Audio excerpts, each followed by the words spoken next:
Well, hello everyone, and welcome back. I'm really happy to see you. And before we dive in, I want you to name something for our audience. Remember this, dreams aren't random, they're not noise, they are messages from your soul to you directly. And today's guest is going to talk about what that dreaming could mean. I'm your host, Joan of Angels, also known as Dr. Joan Hangarter. I'm the executive producer for Portal to Ascension and the host of this show. So feel free to reach out to portaltoascension.org for all things events, online and in person. You'll be very happy that you did. All right. So now today we are going to be exploring how to listen to your dreams, our guest, Melissa Grace. But before I bring her on, we are going to show you a little bit about the upcoming event where you're going to be able. The world is changing faster than ever before, and within this evolution, a new consciousness is rising. At the New Living Expo, thousands gather to expand consciousness, explore new conscious technologies, ancient wisdom, and the future of human potential. Immerse yourself in 3 days of heart-expanding wisdom and mind-binding awareness, with over 90 speakers sharing tools to awaken your highest potential. 125 exhibitors, 3,000 attendees, awakened souls unite in one powerful weekend of learning, healing, and connection. Experience transformation, connection, and the next chapter of human evolution. It is time for humanity to awaken. Join us at newlivingexpo.com. I do get goosebumps every time I see that video. I'm really excited. It is a place where soul family, galactic family gets together and really makes things happen. So I hope you join us there. And meanwhile, guys, my role as executive producer also includes acting as strategic discernment advisor and creative director for many of you. So if that's something that's in your ballpark that you're interested in, be sure to reach out. Now, I'm going to tell you a little bit about our guest, Melissa Grace. Okay, she is a Jungian life coach, just so you know, that's very dramatic and important in our work. She's an intuitive reader. She's an author. She's been working in the healing arts since actually 1995. So we could say for over 20 years. She has interpreted thousands of dreams, helping people understand the symbolic language that's in them, helping people understand what their higher self, their soul is speaking to them. She holds a certificate in non-Jungian studies from the Young Institute of Los Angeles. She's also a Universal Life Minister, a Reiki Master, and co-creator of the Dreaming Oracle. And so what I love about her work is how grounded and accessible she is. She has a real beautiful way of translating this psychology and intuitive insights and facilitating online dream circles and private dream sessions with clients all around the world. You are going to love her work. Hello, Melissa. Hi, Joan. It is wonderful to be here. Thank you so much for having me. We are so excited, number one, to have you on the show today and introduce you to our audience, but also to have you at the New Living Expo. And Yes. we'll talk about that in a while, because I think that has to do with the collective when we come to a group like New Living Expo. But tell us then, because this is the first time I'm meeting you as well, like what drew you into the Jungian work and led you to explore this? That is actually a wonderful question. Amazingly, no one has ever asked me that. I would think that everyone would ask you that, like coming out of the gate. Okay. I was always very interested in dreams and actually, there was a bit of I'm not sure how to say, like a bit of a invitation into this destiny of working with dreams. And in 1994, I was visiting San Francisco, and I live in the Bay Area now, but at the time I lived in upstate New York, and I was in Moe's, which is I don't know if it still exists, big, enormous bookstore. And a book caught my attention called The Way of the Dream. And it was a transcript basically of a big, huge video production at that time that was all about dreams from a Jungian perspective. And I kept that book. I didn't open it for many years later, when I had found my way to a Jungian analyst, and why I was just curious about working with dreams. And I walked into the office of this analyst, and she didn't ask me like most therapists do for my history or anything about my childhood. She just wanted to know a dream. So I told her about my most recent dream, and it was a dream about a tree. And I was going through a very rocky relationship at that time, hence why I was wanting to work with an analyst. And when she asked me to inhabit the tree, she asked me to really become the tree. She used the image as a living invitation into my own soul. So when I became the tree, I felt this incredible rootedness that I had not felt. And it really blew my mind. And I also felt this expansion into the cosmos all at the same time as that rootedness. And all of that came from within me and came from the image. Now, if someone had said, led me through like a grounding exercise and led me through a guided visualization, which I'd had plenty of experiences of doing that, and I had not had that experience, but I had that experience through my own image, and it helped me to understand the power of working with images that emerge from my own unconscious. And that got me hooked. So, yeah. Okay, I totally understand that. Okay, Uh-huh. because when you said that was the question that she asked you, like, what's your latest dream? And it was the tree, I could kind of feel, oh my God, that's why I was so drawn also to analytic psychology at Mm-hmm. that point, and Yeah. this deep analyst. Okay, so you were the tree at that Yeah. point. Yeah. Yes. Yeah. And so then how did this lead to your realizing that this is your life's work? And what about this? And I think that's the most important thing. It's like, what about this life's work is so important to all of us? Yes. Okay. So, I mean, after that experience, I joined a dream circle, and it was really in the dream circle where I realized I had a facility for helping other people with their dreams. And I realized, well, first of all, it was just an extraordinary feeling to be present with someone in their dream and help them figure out what the dream was saying to them in such a way that it had an amazing impact on them. It brought up things that they just had no idea of, that they didn't understand about themselves. And what they found out helped them change their lives, helped them become more empowered to say what they needed to say, to choose a different partner, or stay with the partner they were with, or find a different job.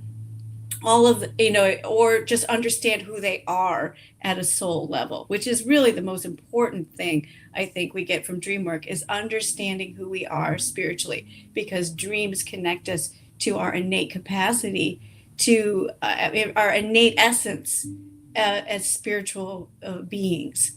So I feel like the importance of this work is huge at this time, especially at this time in history.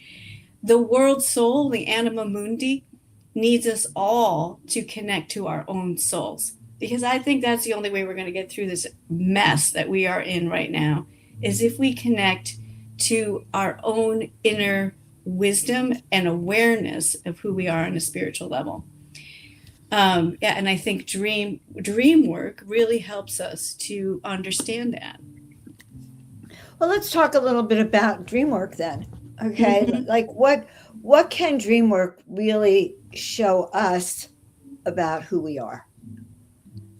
Like, how could being that tree show you what, like, this big picture in life? Well, I mean, in that moment, what the dream showed me I mean, is that I had the capacity to ground myself and that I could be rooted and solid, which I did not feel that I had at that point. I mean, I was very young. So, um, the I think that dreams, the psyche longs for balance. The psyche longs for balance. The soul longs for balance, and just by the nature of being raised, in Western society, or really there's always going to be conditioning, familial messages from the culture and society about who we should be that we end up molding ourselves into, and then other pieces of ourselves get buried deep down in the unconscious. And so we walk around sort of as feeling kind of part of, we're not really whole. We don't have a sense of wholeness. And we know it. We can feel it inside of ourselves. So dreams are messages from those buried parts. They keep on letting us know that they need to be heard and seen in order for us to be whole, to experience this wholeness that we really long for.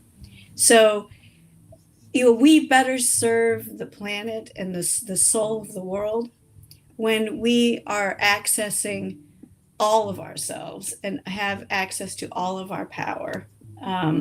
These buried parts of ourselves have a lot of power. Like, say for instance, I grew up. Like, say for instance, you're somebody who grew up in a place where having power or speaking your truth or experiencing anger or those kinds of things was not acceptable, and so you buried all that, so you don't have a sense of your own ability to assert yourself or have confidence or express anger when you need to. Then you don't have access to who you really are. And working with dreams over time can help you to access those pieces. Or maybe there's a feeling, that you or somebody weren't allowed to have feelings in your family. And so this deep, rich part of your soul, of your feelings, is shut down. And dreams will bring it up for you. And you can learn to access those feelings. Actually, one of the main purposes of a dream is often helping you to feel something that you've buried. Wow. Okay. Actually, I'm still hung up on the tree thing because I Oh, love trees. And the moment you mentioned trees, I could yeah, see it was an anchor and a key yeah. to unlocking your subconscious, Mm. obviously. Well, So that symbol in that moment was the key to unlocking my unconscious in that moment. in that But moment, everybody will have, it's there's millions, billions of symbols, and they're all unique to each person. Like, so for someone else, it could be an egg, or it could be the rain, or a sunset, or somebody they knew in college that represents something to them, that is the thing that roots them in themselves. But for me in that moment, it was the tree. I understand. So that's a link to get you to dive more deeper into yourself and what your soul wants you to know. Oh, look, I forgot we have a tree in the background. Now Yeah, I'm really well, I noticed that right away. I I didn't re- noticed that right I away. very deliberately chose this photo too, which is so funny because I totally spaced out. Yeah. Okay, so what I'm thinking about right now is years ago I read this book called The Kin of Ata Are Waiting. Mm, And if you haven't read it, you mhm, really might want to. The Kin of Ata mhm, Are Waiting. And this guy, very popular influencer, let's put it that way, has a car crash and he mhm, finds himself in a land called Ata. And that land, they're all dreaming. Their mm, nights are spent in a tent, like 12 people in a circle, heads in the center, and their mhm, dreams are more important than their day life. Like their life mhm, is more like they're dreaming, but their mhm. dreams are the reality. Is that something that other cultures or indigenous cultures believe in, or something that we could learn to use? Like, it just seems so important to me, but not in today's society. So you're talking about like dreaming on the collective level. Absolutely, dreams are really important in indigenous cultures. I mean, the Aboriginal peoples in Australia that the dream is their reality, and it comes from the land. That, like the dream comes from the land, and they I don't know enough about that to actually speak well about it in an articulate way, but dreams are very important in many indigenous cultures, and they are it's different, than perhaps the way a Jungian might see, like you're talking about, like a dreaming on a collective scale, which we do. I mean, one of the things that Jung brought to psychology, to analytical psychology, was an awareness of the collective unconscious and the way that we are all connected in a larger unconscious. And it's so there's this, in the dreaming world, we can connect to each other in a deeper way. I think what you're referring to in that story is the sense that we're living a dream now, that it's all a dream, and that we are the need to be aware of that, which is sort of a little bit different than maybe where I'm coming from.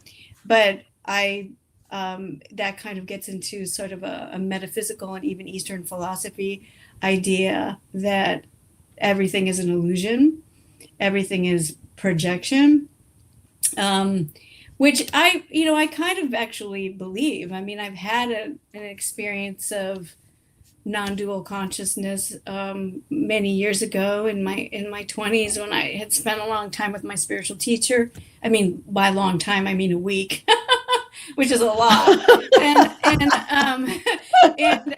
I came out of this intensive week of understanding that, or just feeling like a sense of oneness, but understanding that the tree or the door or the chair or anything was just all a projection of my mind.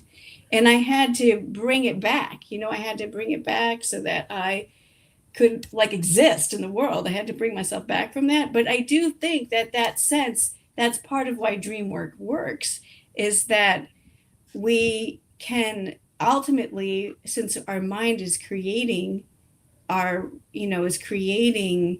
these images, that we can they are a part of ourselves. And that's one of the fundamental aspects of dream work, is understanding that what you dream is a part of you. Even if you're dreaming of people, those people can represent aspects of you. So, yeah, that's where I would go with that. I mean, not all the time. Sometimes dreams are literal, and there are prophetic dreams, and dreams that are commenting on the literal people in your dream. But often it is all symbolic and representing aspects of yourself. So, okay, so you can take it from me personally, say, to the world around me and the collective, but really they're about how we personally interact with this collective, maybe. Yes. I mean, I would say that, but from my perspective, which is going to be limited because I don't know a lot about indigenous traditions. I'm aware of them and I've read about them, but I couldn't comment in a way that I would feel like I was, accurate. So, yeah, I think in other cultures, dreams are a way of connecting to, a different reality. So, I think that's enough on that, but I did like the idea of this collective dreaming. It reminded me of collective near-death experiences for some reason. Oh, my goodness. We'll go into that a different time. So have you ever had dreams then? So your work is involving like people coming to you talking about their dreams. Do you have dream circles also? Yes, I do. I run, and that's one of the main things I do, is I run dream circles. I have several of them, and they're all for women. And it's a very magical experience to work a dream in a circle. I think one of the things that happens is that each person has their own unique intuitions or ideas or questions about the dream. No one ever tells anyone what their dream means. It's all just a sense of like throwing out ideas to see what resonates with the person. And sometimes if we're looking at the power of collective dreaming, it will be interesting to see how in a particular circle people have certain interconnected themes, so that emerge, even without, just organically. So my personal perspective then will color my interpretation of your dream, say. Yes, that's why. So we use a technique. It's called projective dream work. That began with someone named with the last name of Ullman, but where we say, if it were my dream, the red car would mean, I love red cars, and I've always imagined speeding around with them, and so it would mean like a drive or traveling really fast. And someone else might say, well, the color red for me is about being creative and and my life force. And so, and someone may bring in more of a classical idea of, the car is your drive, or it is like your how you drive around in the world, who you are in the world, and all those things get kind of thrown into the pot of what this dream could mean. So everybody has their own sense, and often they all kind of combine or connect to bring a dreamer to what we call the aha moment, where they just have a visceral experience of and something arises into their awareness that, this is what's going on for me. And it may have nothing, like it may not be any one particular thing, but it may lead them to their own sense, like, my father had a red car when I was a little kid. And, and I remember he always really, encouraged me to color in my coloring books.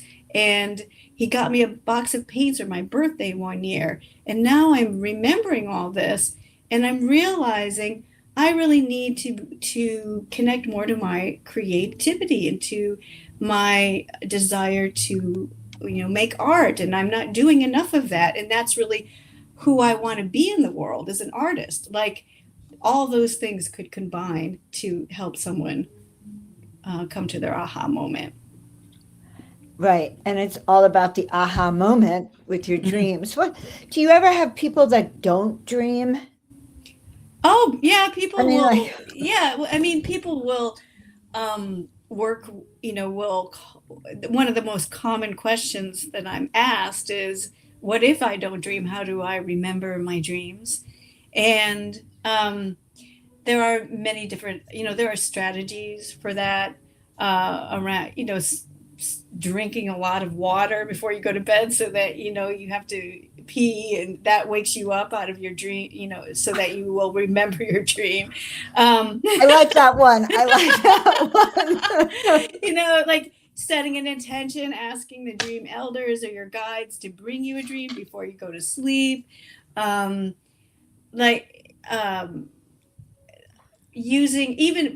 often also daydreaming can be a way into dreaming, just allowing yourself to daydream. Daydreams count. You can work with a daydream as a dream. I also, the deck that I made with Cara Roxanne, here it is, can help you with just working symbolically with your unconscious without necessarily dreaming, so that you can pull cards and use the cards as symbols, as like a waking dream. And that's another thing, talking about waking dreams, working with synchronicity. I saw 3 cars today with an Oregon license plate. Why is that? Like looking at life as a dream is also a way into the unconscious. Your book is beautiful. That's your oracle deck. Yes, really yes. It's illustrated by Cara Roxanne, who is a painter in in England, and she and I met at a dream circle in Stinson Beach. And she, here's some of the cards from it. Oh, I wanted to see it. Wait, let me see. Yeah. We have, Oh, those are beautiful. mystery and rest and trust the trickster. We have optimism and companion. Grace is one of my favorite cards. And roots. There we have that tree and roots. So there are ways to, and and you don't have to use this deck. You can use any kind of deck or tarot deck or oracle deck to introduce a symbolic thinking in terms of metaphor to help you, again, access your unconscious. So do you do readings for people using these cards? Like, so yeah, let's say I come to you and I had a big dream. Like, what happens? Yeah, that's a great question. What happens? Okay, so if you come to me with a dream, the first thing I will do is have you tell me the dream, and I'll write it down, and then I'll read it back to you, so you get a chance to hear your dream. Because often when we hear our dreams for the first time read back to us, things start to occur to us. And then I might ask you, so what is the most compelling part of this dream? What's the thing that draws you the most?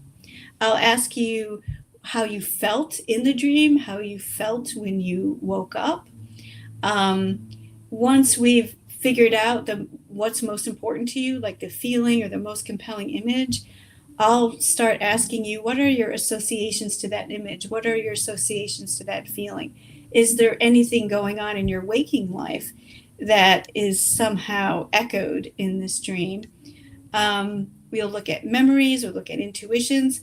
And if there's something, you can feel something's going on, but we can't quite get to it, then we'll start pulling cards. Like, okay, so here, for instance, is a shadow figure. We know this is a shadow figure. A shadow is anything that you are not, anything that you can look at it and say, I am not that.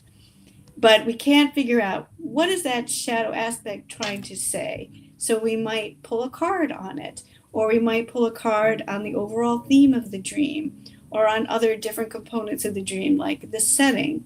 And all that information, plus with my own intuitive guidance, I use my guides to help give information about different symbols. We'll start, massaging the dream and pulling different threads out. And eventually, by the end of the session, those threads start to be woven together through your intuition, through my intuition. Things just start to emerge, and they coalesce into a picture of what the dream's meaning is. I love that. I'm very fascinated by this. I feel like the dreams are a portal into then knowing to communicating with your higher self. Is that? Yeah, I mean, yes, it's a part of you that your awareness grows. Like your connection to your higher self grows through working the dream. So the dreams, the way I look at it is that dreams are a message from the unconscious, and I kind of look at the unconscious as as the mystery, as the cosmos. And so the dreams are living organisms, is a way, or they have living energy from that great mystery that is for us, for our conscious mind, so that we can be more integrated with what that mystery holds. I love it. So when you tell people you do dream work, like, what's the response? Well, people want to know what that means, and is that dream interpretation? Is it, and I will use the words dream interpretation and dream work interchangeably, but within the dreaming community, it's frowned upon to say that you interpret dreams, because it's not me interpreting your dream. It's dream work because it's interactive. Yeah. So I love that. Yeah. I love that you're saying the dreaming community, because that conveys to me that dreams are fluid. Oh, well, absolutely. They're dreams, definitely dreams are, well, they're living, so that means they're dynamic. So their sense of what they are is going to change in relationship to how we're interacting with them. And in a dream circle, how others are interacting with the image. So it's very alive and open to input and definitely understanding. Like the more we're receiving the image, the more it's going to speak to us, and maybe even to other people. Right. Kind of like when you pull a card in a group and then everyone gets, it's like for everyone. Yeah, exactly. And I start every circle by pulling a card for each person, and I am giving them a little mini channeled reading. And what I do this because I hear the guidance from this ear, so that's why I'm doing this. So I do too. Yeah, you hear it in your ears. I'm sure you understand. So anyway, and I will say, if someone else's card or message speaks to you, that's the way this works. That we're in. I mean, there's a Jungian analyst, he's Arne Mindell, who calls it the group channel. We're in a group channel. We're in a group field, and so it's another person's dream could speak to someone else. There are people who feel like they've had dreams for other people. There are people who feel that they are having dreams for the collective. Like it is a huge, huge field. It's very expansive. Like it goes from the micro to the macro. Yeah. I love that. Do people ever come with dreams that are sort of very difficult to interpret or kind of very bizarre? And then how do you handle that? Well, the more bizarre, the better.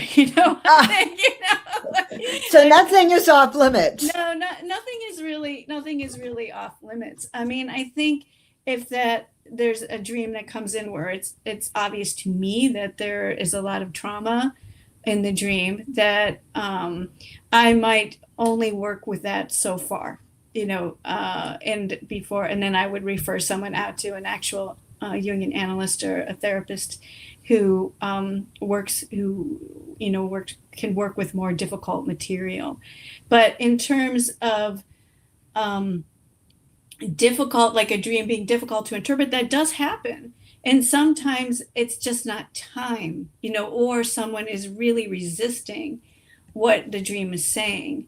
And there's, sometimes you have to just let it be. And, there are dreams that their meaning doesn't happen for years later. Over time, the dream meaning emerges, and it's not supposed to emerge right then. I've worked on dreams with people where we work on it so far, and then we just feel like, okay, it's done for now. And they have a sense that this is a dream they're going to keep coming back to for a while. Yeah. Do people have recurring dreams then? Oh, absolutely. Oh, that happens all the time. And with recurring dreams, usually recurring dreams it's like a sign that the unconscious really needs you to listen to a message, but you're not getting it. So it keeps coming back. But then sometimes also, as the message is received, the dream will change over time. It's like a reoccurring dream, but elements of it will shift. There's an example of that in one of my favorite kind of beginner books I recommend to beginners called Dreamscaping, which is edited by one of our great dream researchers, Stanley Krippner. And each chapter is a different way to work with and look at dreams. And the dream, that chapter on reoccurring dreams, features a dream about a plants, and that when this woman first encounters these plants in her dream, they're not doing very well. They're wilted, and some of them are dying. And she starts to understand that the plants are her, and that there's a way that she's not tending to herself. She's not taking care of herself. And she has to work through why that is, that she's that she's not tending to herself. But over time, as she learns to tend to herself, the dream keeps happening, but the plants start to change. They start to become a little bit more alive. There's more of them. Then by the end of it, after several years of having this dream, she's in a beautiful space with very alive plants that are nurtured. So that's an example of like a reoccurring theme that evolves over time. Sometimes reoccurring images don't evolve, and that's when I would think, okay, there's something in this image that the dreamer really needs to work out, a feeling or something that needs to come up that hasn't yet reached consciousness.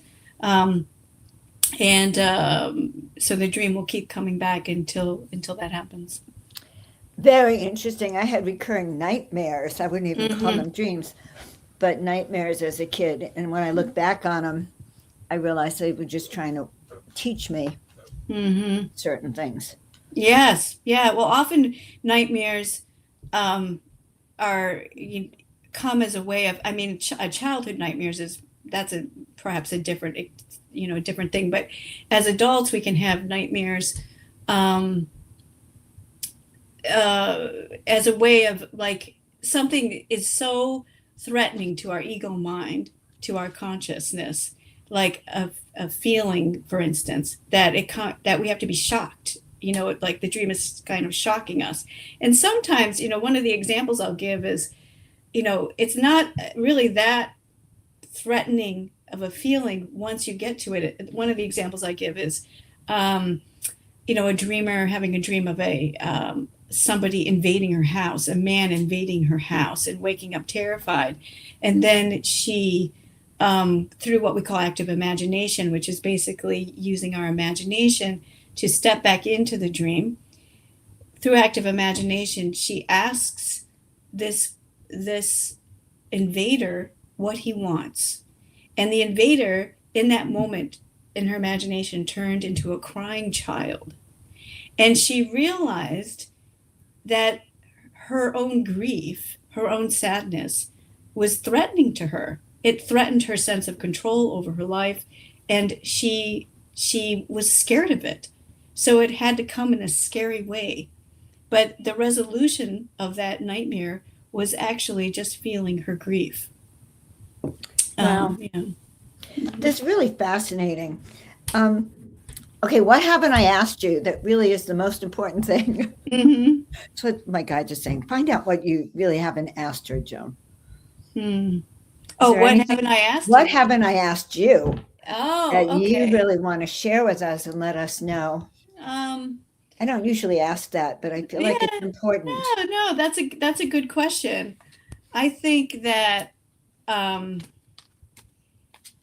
dreams are a way of finding the light in yourself and learning to treat yourself with self-compassion. Being compassionate and understanding with all your different parts. We are all blind in a certain way, and dreams help us to see. Yes. So I feel like in a way that what I do is almost like a ministry, because it's helping people open to their full beings and to embrace them.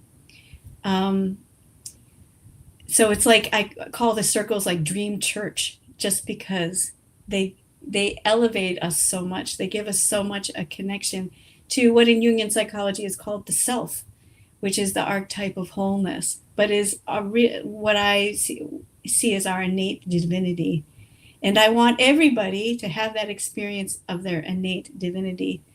And it gives me incredible joy to facilitate that process of helping people contact that. So I know that.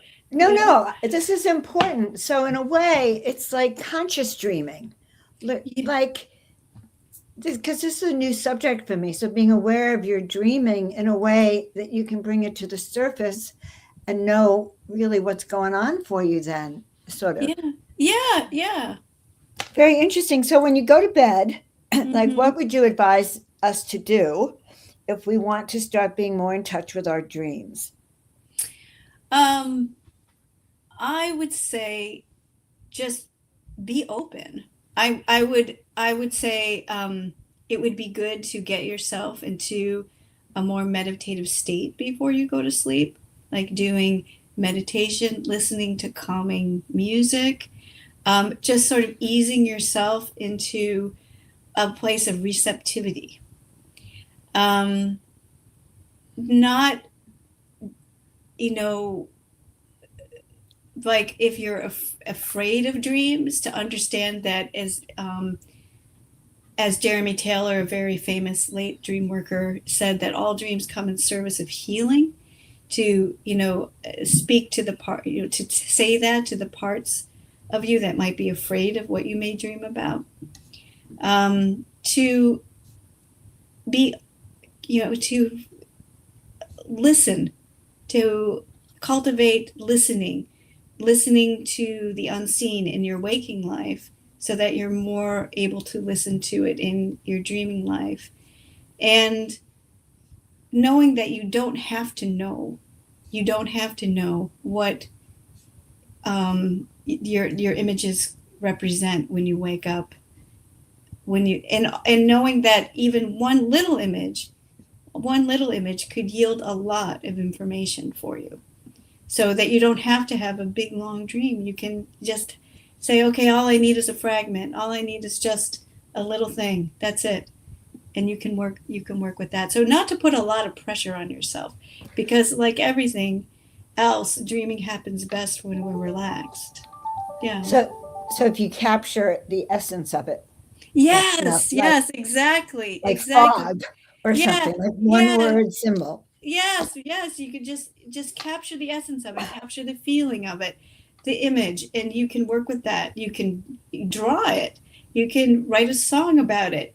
You can, if you dream of a red sweater, you can wear a red sweater. And how do I feel in this red sweater? There are many, many ways of working with dreams. I just love that. I love what you how you describe this. Mm. You're making me really excited about dreaming, and I'm a person who really the last few years haven't dreamt at all. Mm. Like I can Mm. count my dreams on one or two, one Yeah. finger.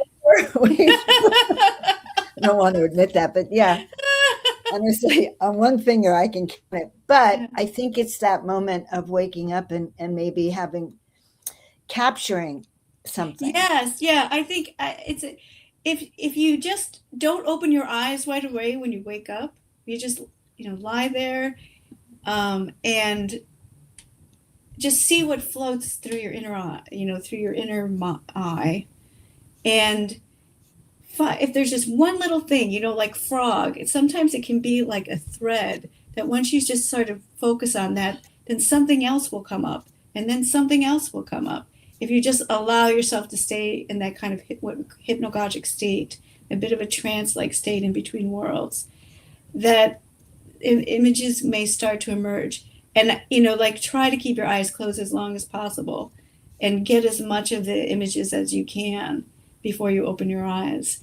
It's sort of like, yeah, letting yourself be in that trance-like state a little bit longer. And having that pen and pad right there. Yeah, yeah, or a recorder. Like some people have voice activated recorders, so that they don't have to open their eyes. They just put the recorder in front of them and just start speaking. Wow. Yeah. All right. So let's talk about what you're going to offer at the New Living Expo so people Yeah, are yeah. prepared for you. Yeah, yeah. So I will be offering I will be doing free dream interpretations, like little 15-minute dream interpretations, 5-minute readings with the Dreaming Oracle deck, and also paid readings. And I'll have the Dreaming Oracle with me, so people can explore it and explore the book, explore the cards. And people can just come up to me and ask me any question whatsoever about dreams, and I will do my best to answer it. Got it. So you can have your dream interpreted then. Yeah, Stop by absolutely. Yeah, Drop a dream. just Drop stop your by. dream with Melissa Yeah. Grace, and Drop she'll me a dream. Exactly. I love drop it. your dream with Melissa. I Yeah, love it, Melissa, and I yeah. just love that you're coming to the expo with us, Yes. and I'm that really you're looking bringing forward to this it. material. Is there and anything else you want to add about how people can work with you? Maybe. Yeah, sure. So my website is thenightisyoung.com, as in Carl Jung, and it's up there on the screen now. And people are welcome to, if they have questions about what I do, to shoot me an email at thenightisyoung@gmail.com, or contact me through the website just to contact us, and we can schedule a 15-minute talk over the phone. I do a free dream circle every month on the second Wednesday of the month, and for women and or anyone who's identified as female. And you can sign up for that on my website under Dream Circles. And so you can book private readings with me, private dream sessions, and inquire with me about joining a regular Dream Circle group, all through my website. I love it. I'm so excited to have had you on the show, Melissa. I really enjoyed finding out about the dreams. I have 101 more dream questions, but I'll ask you more of them later. But can I add one last thing? Yes. So if you're interested in just, buying the Dreaming Oracle, there's also a website for it, thedreamingoracle.com, or you can buy it through my website. Or you can buy it from me at the expo. I was just going to say it, or you can buy that deck at the expo. She's going to be bringing copies. And she can even sign the box. Yes. I love signing decks. She'll even sign the deck. You can get your hands on it. You can save shipping. And right. Save shipping and buy it from me. And you just, right there. Which is why you join your galactic family at the New Living Expo, everyone. Exactly. All right. Well, I'm so glad. Thank you so much. Thank you for joining us. Thank you, Joan. That was really wonderful. Really, yeah. All right. Yes. So, guys, isn't that amazing to find out everything that you can do with dreams and how you can interpret them and how you can really begin to work with them? I encourage you to reach out to Melissa if you have any dreams you want to talk to her about.